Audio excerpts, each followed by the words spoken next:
When you're on your way in, you saw the latest message from the Blessed Mother, April 25th.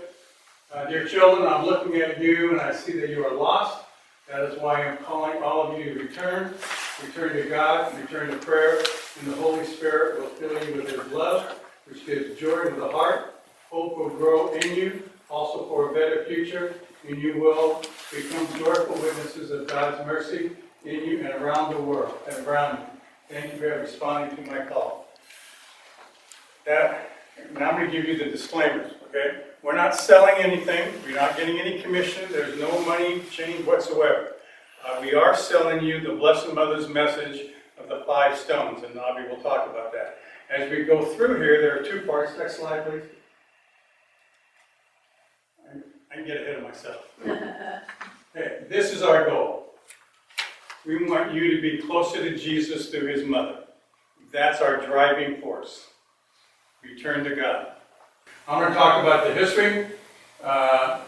Jim is going to talk about the Vatican's position. Nabi's going to talk Nabi, I'm sorry.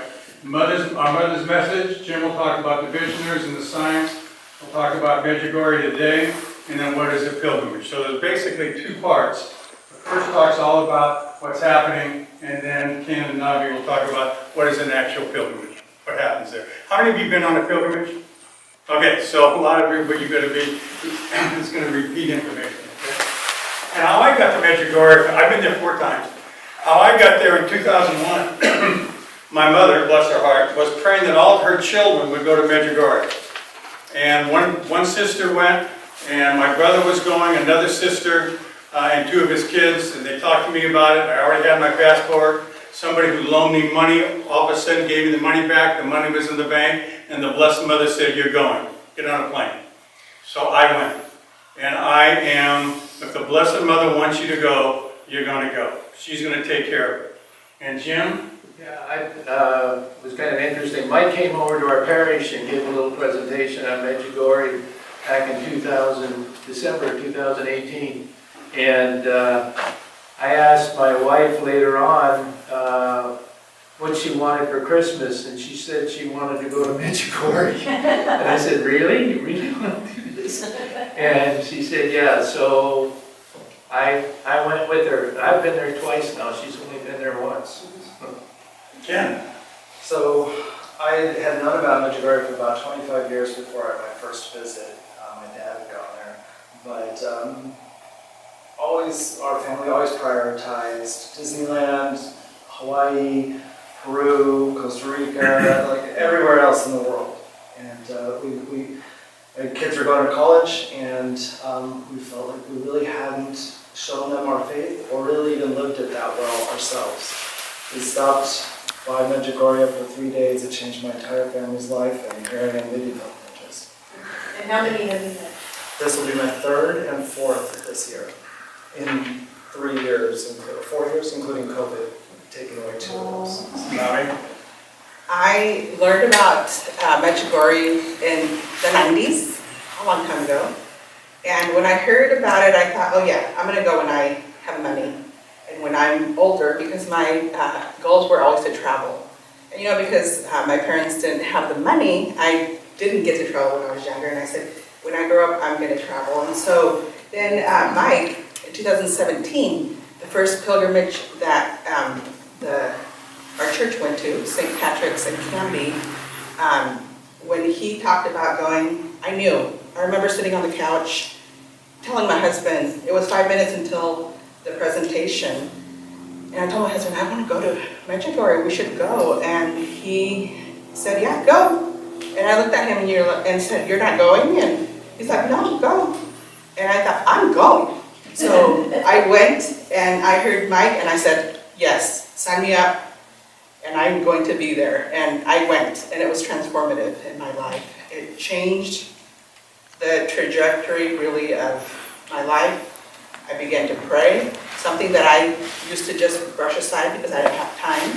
I was focused on my career, my kids, my family, everything except God. And so that changed me. So I'm here. And I went on the pilgrimage the first time in 2017, and then led a pilgrimage to the 40th anniversary in 2021, the second pilgrimage. Okay. Slide, please. Those of you who've been to Medjugorje, it was, the Parish St. James was founded like, I'm not going to read all through this, I'm just going to blast through these. St. James was founded in the early 1890s, but there are two things to think about as we go through this. Is St. James had the town of Medjugorje, the hamlet of Medjugorje had very few people, but St. James was built for over 2,000 people. There's no such thing as coincidences. When we talk about the Cross Mountain, same thing. Medjugorje began under communist rules when the Adoration began, and that's very important. Nagi's going to talk to you about one of Miana's books, My Heart Will Triumph, and how they survived and how they went through that with the communists and how that transition came. Slide, please. She tells us she's come to change the world. She is going to fulfill Fatima. Continue? Okay. When the apparition started, there are a lot of naysayers. There's still a lot of naysayers today. Just like there were naysayers at Lourdes, just like there were naysayers at Fatima. The church, and they'll talk more about it, but when the apparitions are complete, that's when the church will make their final decision. But they continue right now daily, the three visionaries. Pope Benedict authorized pilgrimages. Now the Vatican has an archbishop overseeing Medjugorje because of all of the, regardless of what happens, because of the faith, the changes in faith. Slide, please. There was from 2020 to 2014, Pope Benedict appointed Cardinal Rini and a high-ranking clergy to investigate Medjugorje for a period of 4 years.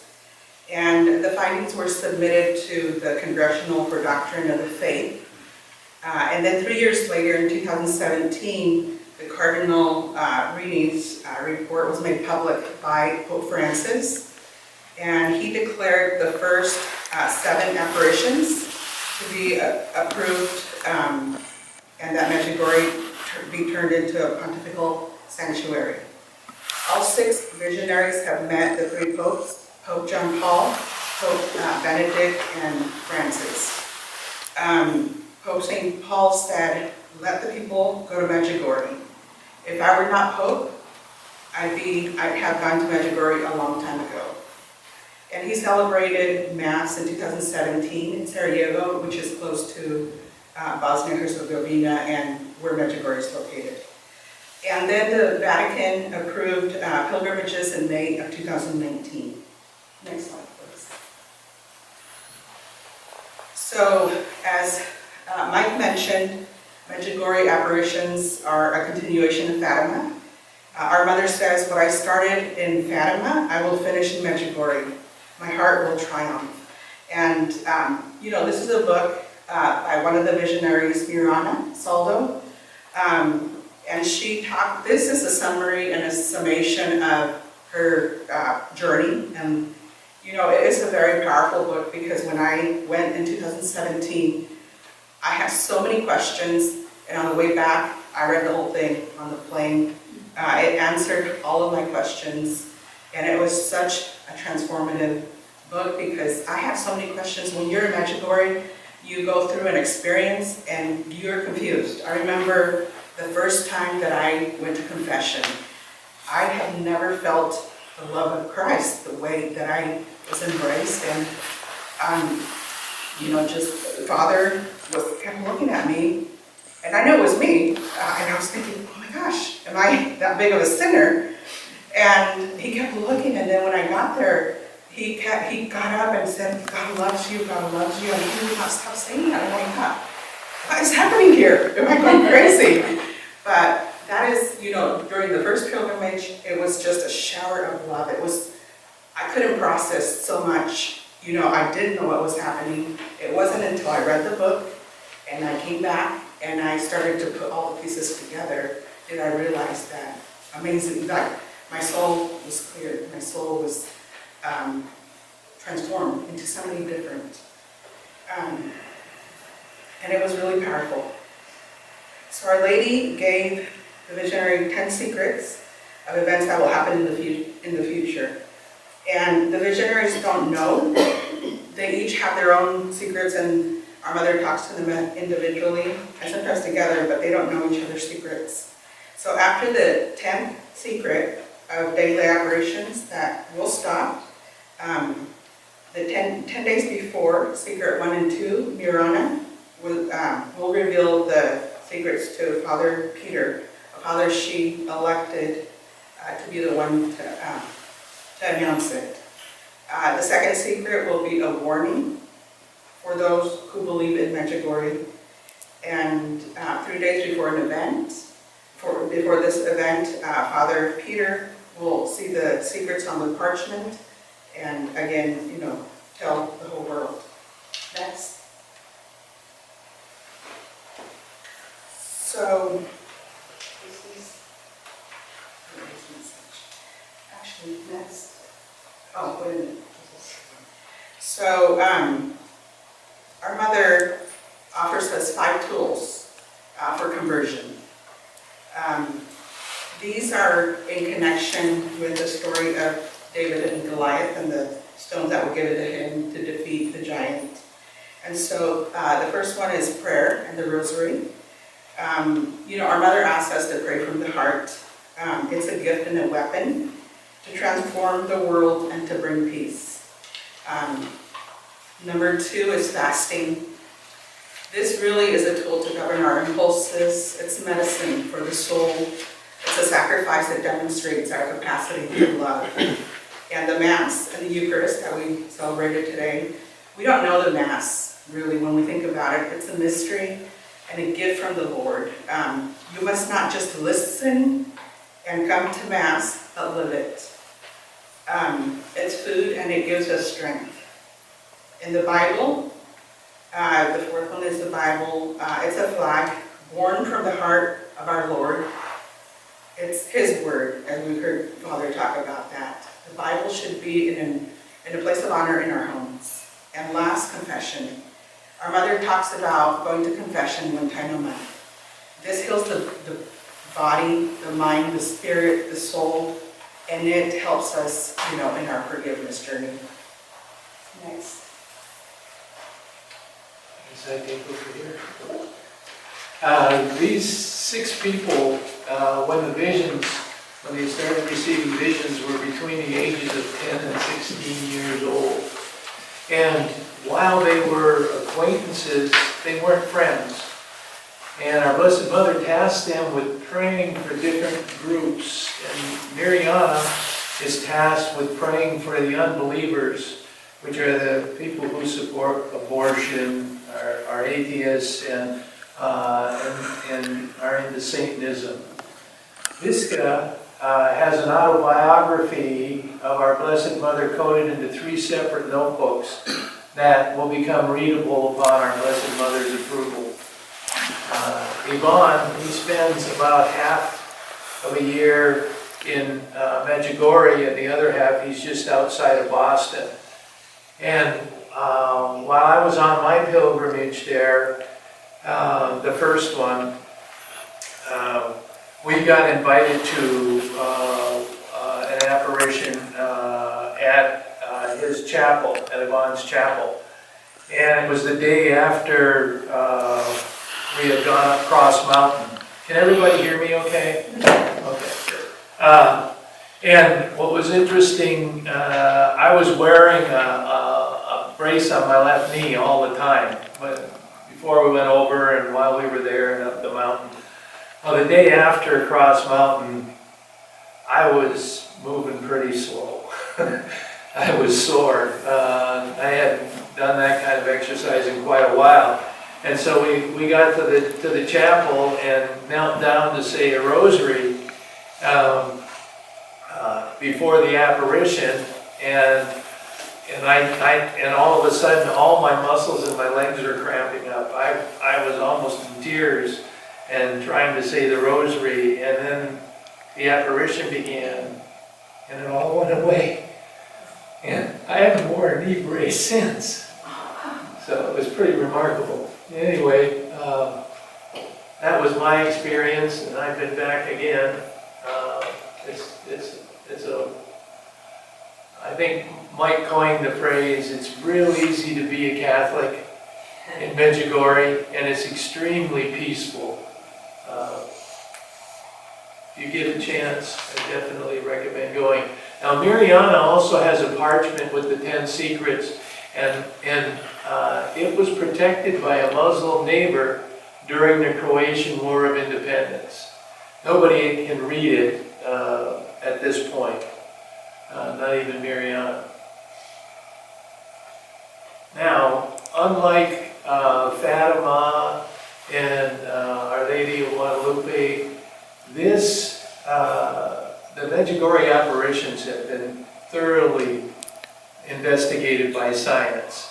And it started while under communist rule. 5 of the visionaries were found to simultaneously look at the same spot within 1/5 of a second of each other, even though there was no reference point out in front of them. And when our Blessed Mother appears, there is simultaneous kneeling and cessation of eye movements for the entire apparition. And this is from 3 to 45 minutes in length. 2 of the visionaries don't blink at all during an apparition, and others blink about half the normal rate. Very loud noises, bright lights placed in front of their eyes, and inducing pain has not resulted in any reaction from the visionaries during an apparition. And their larynx has ceased to emit sound during the apparitions, except for hearing in unison, "Who art in heaven, hallowed be thy name." And when they're asked, they report Mary's leading them in the Lord's Prayer. This testing has been done by scientists, people who are not believers. I mean, and they can't explain it. That's basically what they say. They just can't explain it. Something's going on, they can't explain it. Okay, Medjugorje today. Pope St. John Paul II coined the phrase, "it's the spiritual center of the world." This is during the 40th, and this priest celebrating Mass during the 40th anniversary. There were 384 priests? 386 priests celebrating Mass. You see pictures of where it used to be, and this is a shot probably from Cross Mountain right in here with St. James there. Okay, next slide, please. This is the most telling picture there of everybody going to confession. I've been to confession obviously every time I've been there. It's an experience that I cannot explain. You feel peace, you feel the love of God, and you feel like you're doing exactly what you're supposed to. And when you talk to priests, and priests have talked about Medjugorje, this is what convinces them that something's happening, is the quality of the confession. They have a little flag that they'll put out by the chair, and that tells you what language they speak. You just walk there, and if you're waiting 45 minutes for the next confession, no big deal. You just say a rosary. It's different. Like we said, it's easy to be a Catholic there. When you ask somebody how far it is to such and such place, they'll go 4 decades or 3 decades. How many decades of the rosary you say before you get from point A to point B? Next slide, please. Can I say something? Yes, absolutely. This is, I've never seen a place where people actually fight to go to confession. Literally fight, because of how long you have to wait. Adoration Hill. You can see the rocks that are climbing up in there. You see, this is it during, when it's dark at night. And you see the statue there was donated by a Korean family in 2006, I think, because their son was cured of cerebral palsy. This is our tour going up in here, but my experience, first of all, I'm nobody special. I don't see the Blessed Mother. I am nobody special. But my first experience on Adoration Hill in 2001, there were no lights. We were going up, and Wayne Weigel, who wrote the book, was our group leader, and Father Peter, a Jesuit, was our spiritual director. And when I got lost going up here, I couldn't find my group, and I was looking for them. And I couldn't find my flashlight, but my flashlight was in my backpack. I couldn't find it. So I sat down and started kneeling and started saying the prayers with everybody else, and Yvonne was supposed to be there that night. And all of a sudden, when the rosary started, Yvonne was maybe from here to where you're at. And then the apparition occurred. I never felt so much peace and so much love in my life.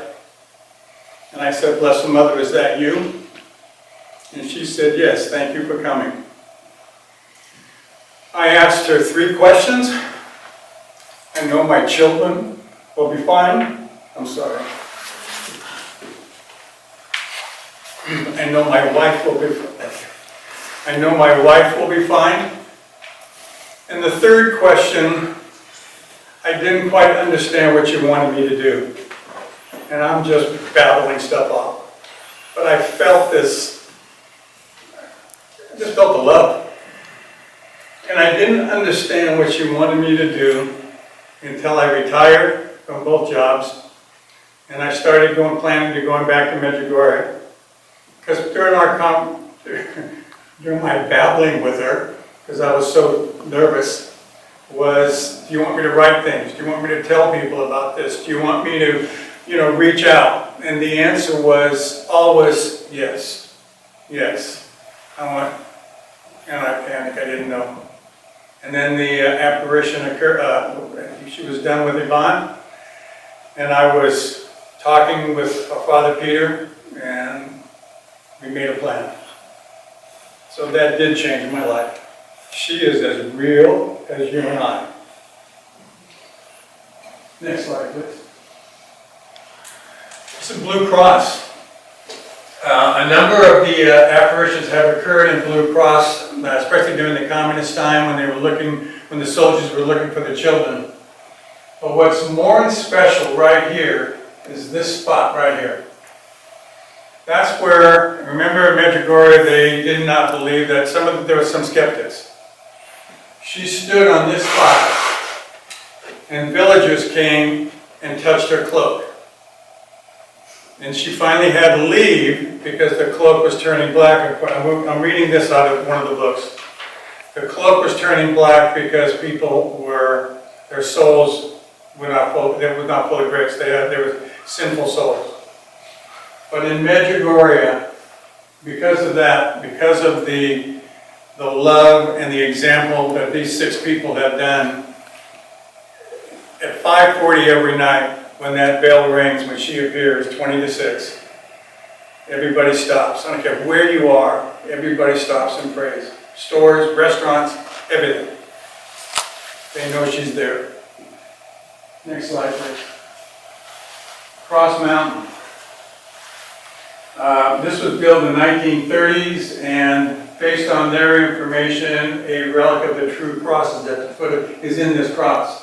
Now, the people of Medjugorje in the 1930s carried out buckets of cement of Cross Mountain. And Cross Mountain, you'll see, is the Stations of the Cross here at night. They carried out buckets of cement to make that cross. And when we were there, we were told that the Blessed Mother is there every morning. So we made an effort to be there in the morning. And that's where our group saw the miracle of the sun. The host was in the sun as it was rising. And there was no doubt in your mind, it was the host. Next slide, please. The risen Christ. I'll let you take it. I'll let you see this and then we'll talk about it.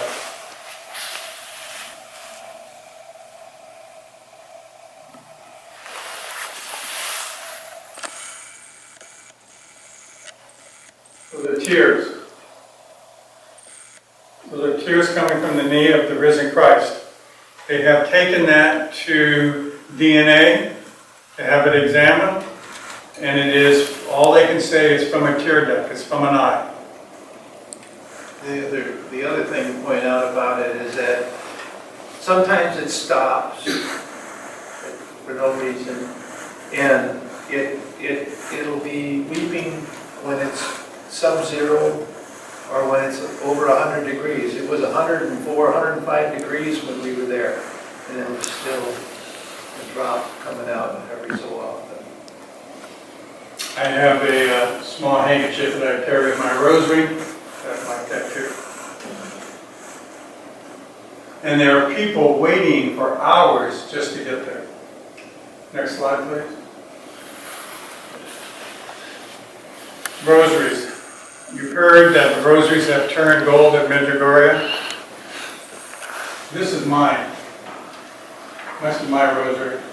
And it was my grandfather's rosary that he took to Fatima years and years ago, and he gave it to us. And the more I took it to Medjugorje, then the more I said my dad might have taken it as well. The more I said the rosary, the more Jesus turned gold. And this right here, the children at Fatima, that turned, I noticed it, I didn't know if it turned gold at the same time, or I just noticed it at Blue Cross. So I didn't know what to do. I didn't know what to say, I didn't know how to act. But our faith says that when we go to confession, that priest is speaking for Christ, is speaking for God. I'm not talking to the priest, I'm talking to God through the priest. So I went to the Father and I said, what do I do? I mean,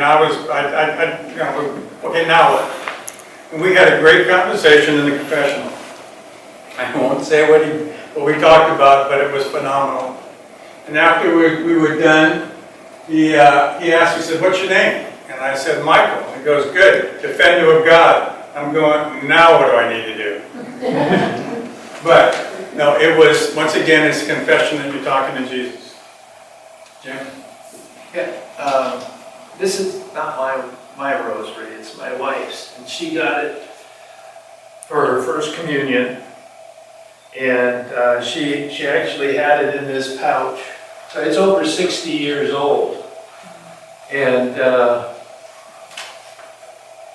she took it out of the pouch after we got home, and was just shocked. I have another rosary that turned gold that I gave to our youngest son as he was deployed to Iraq and Afghanistan. And he's home. So my rosary, I bought in Medjugorje the first time in 2017 that I went. And it was not gold, but this, in 2021, it's starting to turn different places. It looks bronze. So, that's how it starts. It starts to this color, during one visit. And that's what Mike talked about, that, it's a progression. And talking afterwards. So, a pilgrimage is an encounter with Christ. It's a spiritual renewal time. There's over 3 million people that go to Medjugorje every year. And so it is just a time to have a relationship and encounter with Christ. And if you can go ahead and put all of them on there. The typical day in Medjugorje centers around Mass, Adoration, daily sacraments, reconciliation, and prayer. I think that that sounds like for people that are not used to being exposed to that much of our faith, it really, I was kind of nervous because I took my 13-year-old daughter the first time, and I was afraid that I was going to have to entertain her because, she's a child, and who wants to be in the mountains where rocks are and where you're talking about the faith without, having some way of entertaining. But I was shocked that she was not at all bored during the first pilgrimage. And I was really impressed that on the second pilgrimage, she told I was going to be the leader, and I thought, and it was during COVID, and I thought, there's no way that I'm taking you, and there's no way that, why do you want to go to a place where there's rocks and talking about religion? And she said, no, I'm going to go. I'm going to go whether you pay for it or not. I'm going to figure out how to pay for it myself. And I was pretty shocked to hear that my daughter, she was 17 and a half, or 17 at the time. she told me that regardless that she was going to go. So to me, the first pilgrimage that she attended laid a foundation, a really strong foundation for, this pilgrimage. And so, even though this is centered around our faith, I know that, days fly because you're really immersed in it and it is transformative. When it's time to go, it feels like you're leaving home. It literally feels like you don't want to leave. Can I add something to that? So my kids were 16 and 18 when we first went to Medjugorje, and they're used to action-packed, amusement park rides, Disneyland. And my daughter wanted to go to Mass twice a day, and she wanted to do all these things. There is nothing else like it in the world, and looking back, completely transformed. And they'll go to daily Mass now, and they enjoy it. They did not do that before Medjugorje. And that is so true because I know that I used to go to Mass and I'd sit there and think, okay, what am I going to do after this? Going through my mind, and I couldn't wait till Father stopped talking. And I couldn't wait till, it's like fast forward everything because I need to go have fun, right? But when I came back, I was praying the rosary without feeling like I needed to. Because my mother, when I was young, prayed the rosary.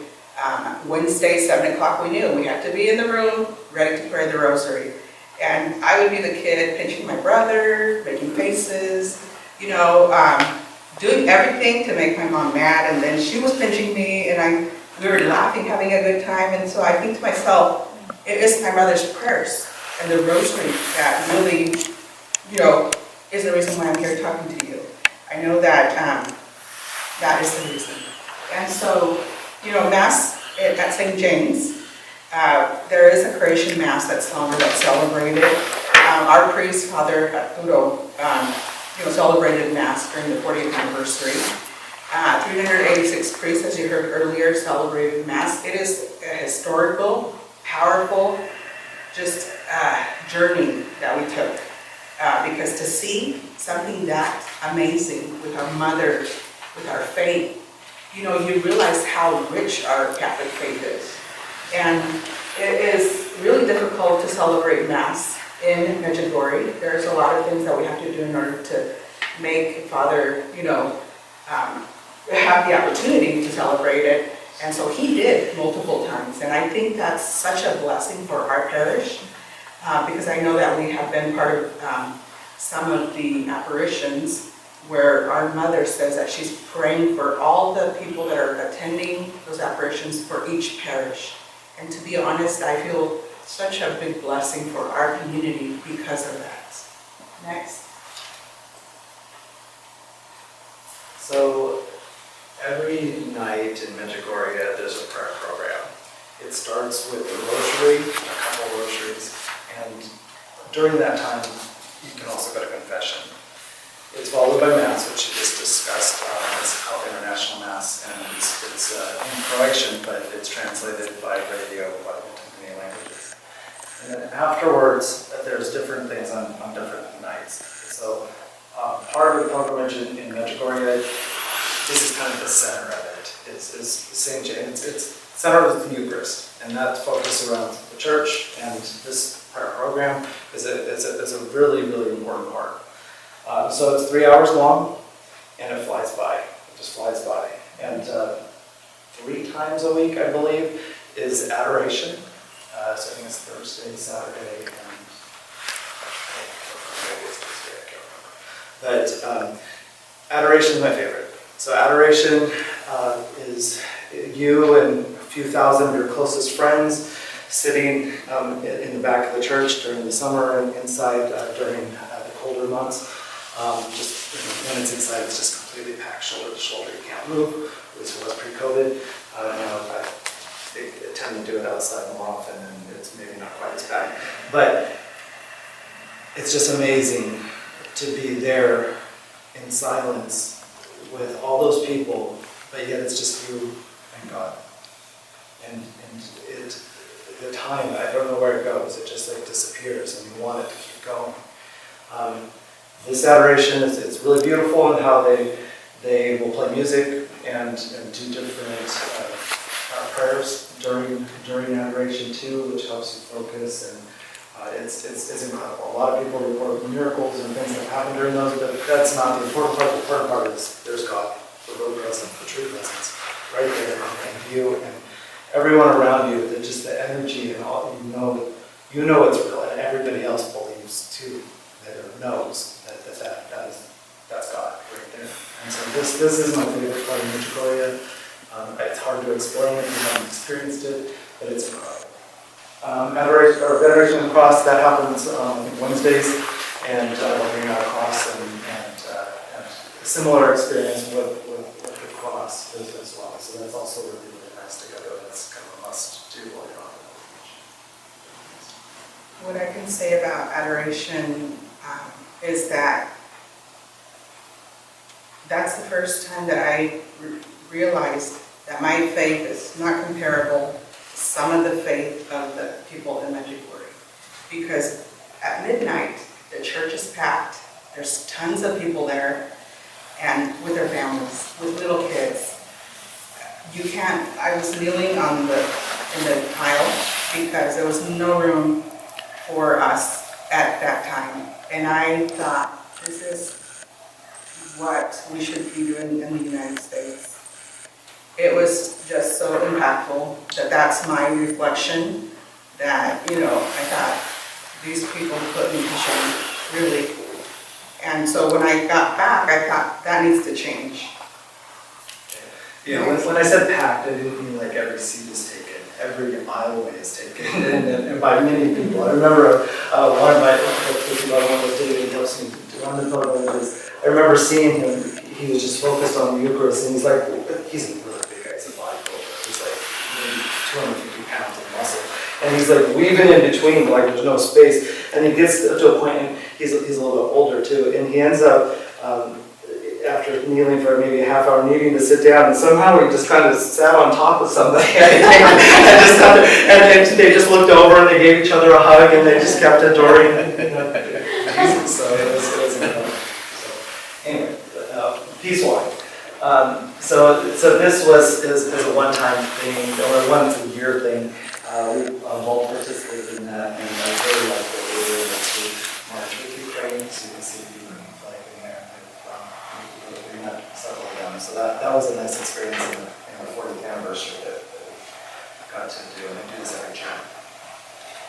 And because I was the leader during the second pilgrimage on the 40th anniversary, I felt like people were constantly asking me to do things, and as a leader, that's your job, right? But because I had a really good experience the first time, I was expecting to enjoy it the same way the second time, but no, because I was so busy, and I wanted so much to go to Eucharistic adoration, but I didn't have time when I got there. And so when, during the first days of the pilgrimage, it was the Walk of Peace procession, and there comes our Lord and the Eucharist and the sacrament, to us. And I just kneeled and I thought, you know what?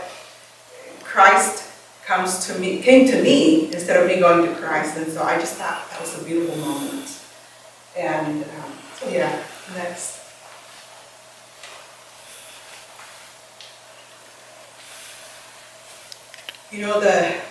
One of the miracles that happened in our pilgrimage is that we planned a pilgrimage in 2019. That's when the planning started. We did not know that COVID was going to happen, and I had this thought that I needed to pray every month, that I needed to get the group together every month to build community and to pray, because really that's what we should be doing to prepare for a pilgrimage. And I remember in one of the meetings, like maybe the second, third meeting, because we had our meeting on Sunday at 3 o'clock, the hour of mercy. And, again, nothing happens by coincidence. I believe our mother was guiding us in this journey. And and I didn't want to say, let's pray the Chaplet of Divine Mercy, because the rosary is always first. And I felt that maybe people were not going to want to do that. And so one of the pilgrims says, we should pray the Chaplet of Divine Mercy, because it's at 3 o'clock, and it's the hour of mercy, and I thought, oh yeah, we should, you know. So from that moment forward, we started praying the Chaplet of Divine Mercy, and we did it every month, right before, and then COVID hit, and we had to reschedule our pilgrimage twice. And you know, when I think about the journey, I know that our mother was preparing us because it was going to be a very difficult journey. I know that Father at the end said, we can no longer do this journey because of COVID and we need to cancel. And I remember getting that call and telling Father, yes, Father. And then I had this, you know, sensation come over me our mother was saying, you're not gonna fight for me? You're a big advocate for everybody, but not for me. And so I was feeling so much pressure. And I called Father and I said, Father, I need to have a meeting with you face to face. And he's like, what for? And I said, can we just meet face to face? And he's like, sure. So we did. And, you know, I asked him to think about it, that I didn't want to disrespect him, that, you know, I understood the gravity of the situation, but he should consider, maybe. And he said, well, I'm going on vacation, on the convocation, the priest's convocation, and I'll let you know. And I said, so when are you going to tell me? Because I need to contact 206, our travel agency, or pilgrimage that assisted us. And so it was the longest week of my life. And in the end, he agreed. But I know that, you know, we had an opportunity to go to Sermonsi, where the Chaplet of Divine Mercy, the relics are for St. John Paul.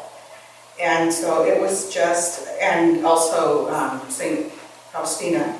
It was such an amazing opportunity because we were blessed by the relics. And, you know, it's the miracle icon of Jesus of Mercy is hung in the chapel sanctuary, as you can see that. The icon was present when Hugo Festa was healed completely from several illnesses, including multiple sclerosis. You can see Hugo over here in the wheelchair talking to the Pope, and then down here after his healing, when he stood, and he's almost as tall as the Pope. And you know, Hugo Festa devoted his life to Jesus. He voluntarily worked with disabled people and spread the message of divine mercy throughout Italy. And as I mentioned, the relics of Faustina and Pope John Paul II are in the sanctuary. And our priest had an opportunity to celebrate Mass and bless us with those relics, which was an honor to, you know, be part of that journey. And I know that, you know, that was a gift from our mother because we were praying the Chaplet of Divine Mercy. And I just am a servant of her, and I tell her, use me and tell me what you want me to do, and I will do it. Can I add one thing? Yes. You talked about the safety in that book back there, the very quick book that Wayne Bible wrote about Medjugorje. The Blessed Mother told the visionaries that she would protect the pilgrims as they go there. During the Bosnian War, they tried to bomb Medjugorje, they couldn't find it because of the fog. You know, she will protect the pilgrims going there. So that's what Nabi said. Yeah, if she wants you there, she's going to make sure you get there safely and get home safely. And my goal in this pilgrimage, I was petrified because I didn't want to go. And when Father said, we're not going, I thought, ooh, I'm glad, you know. But, and it's so much responsibility because of COVID, because of all the requirements and the testing that was needed and the time frames, and things were changing and we couldn't keep track. And it was so difficult. And I thought, how am I going to get people safely there and back? It's so much responsibility. I really didn't want to do it internally. But, you know, I had already made a commitment, and when I make a commitment, I have to follow through. And so, even though, you know, here's our mother kind of poking me, saying, hey, you made a commitment, so now guess what? So I always think that our mother is so graceful in the way she handles things because she knew I couldn't say no. And so, you know, originally Mike was in charge of leading this pilgrimage, and I told him, oh yeah, I will help you. And I was sure that he was going to get better because he had some issues in his journey, and I'm like, oh, things will be ready by then, and I had no worry whatsoever. And then towards the end, when I actually was responsible, I thought, what did I get myself into? But, nobody got sick, everybody went, even though we were in between like 35,000 people for the 40th anniversary. My goal is to get people there, to get them back, to not leave them in the airport, and to do the best to support them. And I believe that, I accomplished my goal because that did happen. Nobody got sick, everybody came home, and I was grateful. Next. So Shinakalo, it's not Shinakalo, it's kind of a lot of people say Shinakalo, the C is a CH, is a rehab center. So people with addictions go there. So throughout Medjugorje, a lot of people were, I don't know why, decided they want to help people. So Shinakalo is one of those avenues. There's also orphanages there, there's Mary's Meals, there's a whole bunch of things designed to give back and to help. And this is one of them. Shinakalo is actually founded in Italy and has places all over the world, including places here in the United States, in Florida, and maybe one or two other places in the United States. They have a different belief in how to do rehab. They don't do it through medication. They do it through prayer and hard work. That's basically, and community. So that's basically what they do. So when we see people carrying people up the mountain, I think we had a picture of that earlier, it's them usually going in and with disabled people or people that aren't able to climb the mountain, you get them together and they'll carry you up and do that. So that, one example of what they do, they put on the Passion of the Christ play annually, I think, and they do a lot of other community service there. But during a pilgrimage, you have the opportunity to go and meet some of the people that are recovering in the Shinakalo program. And it's really moving to hear how God's changed their life and to learn what they've gone through. And so it's a blessing if you get a chance to go on a pilgrimage to also visit a place like Shinakalo.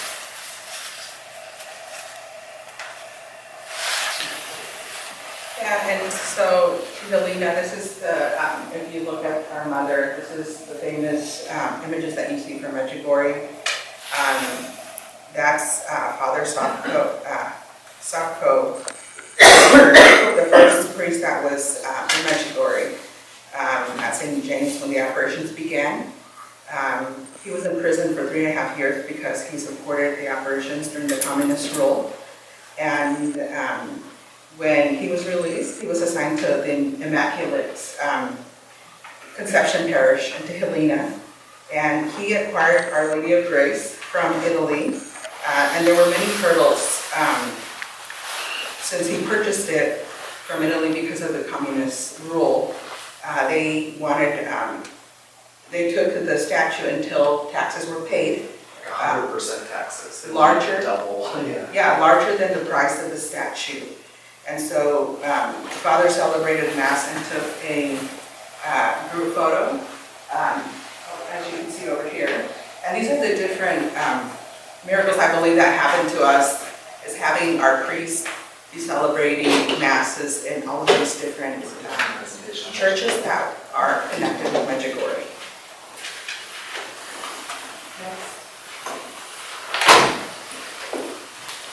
And we also, this is where St. Anthony's, a town called Kumak, which is close to Sermonsi, where we went to,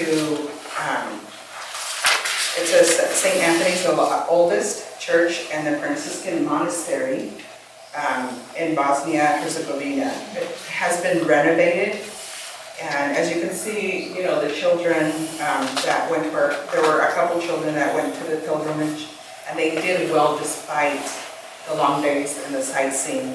So, it was pretty impressive to see how, well the children, were navigating Medjugorje. Next. And one of the biggest, when my daughter when I asked her what impressed her about Medjugorje, what she liked about it, because I wanted to see what she thought, she said Father Leon. And Father Leon is the chaplain that speaks English in Medjugorje. He's the one that, we went to. He testified to his conversion and personal experience in meeting our mother, because he had the opportunity to do that. And as a result, Father Leon communicates with our mother. His message is very powerful. He's a charismatic and engaging priest. And, I was pretty impressed because that's who my daughter connected with. And, she's 17 years old. She's a young child, and really just talking about priests are not the thing to do. But the fact that he inspired her, something about him and how he communicated, and, especially to young people, because oftentimes she says that, priests don't really understand. And so I felt that was so inspiring to me, and to, I watch him because he really speaks about his journey and how powerful and transformative, it was for him, because he saw our mother in the young ages. So if you have an opportunity to ever, watch on YouTube or on social media, you should, watch him and his testimony. And this is my daughter right here. This is me and my mom. So this last pilgrimage, I had a lot of family members go, and it was a blessing to be able to celebrate a journey filled with so much transformation. Just, it's like you're going there and you're bathing in love and you're bathing in forgiveness, and it changes your heart. And I know that that's why my daughter is the way she is today. And this is also some of our group, and that's Father Leon Pereira. And so, So you must have gone on there really early to have it Saturday. yes. It's amazing to see. For Father Leon, that's amazing. He is just a very dynamic individual. And and I think that when our mother touches you, you just transform. You're not the same person. I know that when I came back and I talked to people the first time, I remember my husband, he was just looking at me, and I would ask him, why are you looking at me so much? And he's like, well, you have this glow about yourself. He's like, I'm afraid to touch you because you have this glow about yourself. And I felt like I had, died and come back as a different person because I was not the same. And when I talk to people, they would just look at me because I was not the nicest person before. I was not the most forgiving person. I couldn't wait for somebody to talk to me so that I could tell them something negative, And so when people saw me and saw my transformation, they were confused, and it took a long time for them to kind of realize what was happening. And I wasn't afraid to be myself or to show people who I had become because, this was my new life. And, it's been an amazing journey. Next. So we talked about some of the other places already a little bit, but here's just kind of a listing of them. We talked about Shanaklo, Tialina, Navi already went over that, and the same with Kumar. Vichka has her old childhood house, which you can go in and see the room where she had apparitions and play there. Apparition Hill, of course, we talked about that, with the little crosses at the base. There's cross mountain. There's of course a lot of shopping for getting rosaries and things. The castle is a place where some people some pilgrims from Vancouver came to visit and never left, and they built a castle. They actually host clergy and religious to come and stay for free in Medjugorje and provide a service that way. And they actually have an amazing conversion story. Mary's Meals, their mission is to feed the hungry. Orphanages, of course. The Youth Festival, my kids got to go. We have a picture or not. My daughter went with us in June, and and the youth festival is in August. And we were supposed to get on the bus to go to the airport. She said, I don't want to leave. So she stayed until the youth festival, stayed about a month and a half in Victoria. And my son then flew back to Medjugorje, so they got to attend that. And this year I'm going to go back to the youth festival. I don't know. I think I'm going back. They're definitely going back. They said, yeah, we're going back. So I'm taking a group during the youth festival this year. Then Chapel of Divine Mercy, that was already covered. Visionary talks. Occasionally, one of them will be willing to talk and come and answer questions about them and tell their experience. Next, is there anything else? I think that's it. So if you guys have any questions, we can answer them. We have I brought back 2 peace rosaries. And what the Blessed Mother said is that if you're not used to saying the full rosary, say a peace rosary, which is the Apostles' Creed, 7 Our Fathers, 7 Hail Marys, and 7 Glory Bees. So we have one next one here. So if you would like it, Raise your hand. raise your hand. There's also a rosary here that I'd like to give that I got in Medjugorje this last time that I went, and all of these are blessed. So if anybody wants it, you're welcome to have it. Yeah. So, Would you like the peace rosary? Okay. the peace rosary or peace chaplain is She gave me some from Medjugorje. Can I hold it for just a second? So this, as he said, there's 7 sets of 3, but this is said every single day after the international mass. So after the mass ends, the priest will come up and everybody will kneel back down and they'll all pray this together. So that's, yeah. That concludes the presentation, and we hope you take away the 5 stones and what the Blessed Mother is telling us to do. And when in doubt, pray the rosary. And if she's calling you, pick up the phone.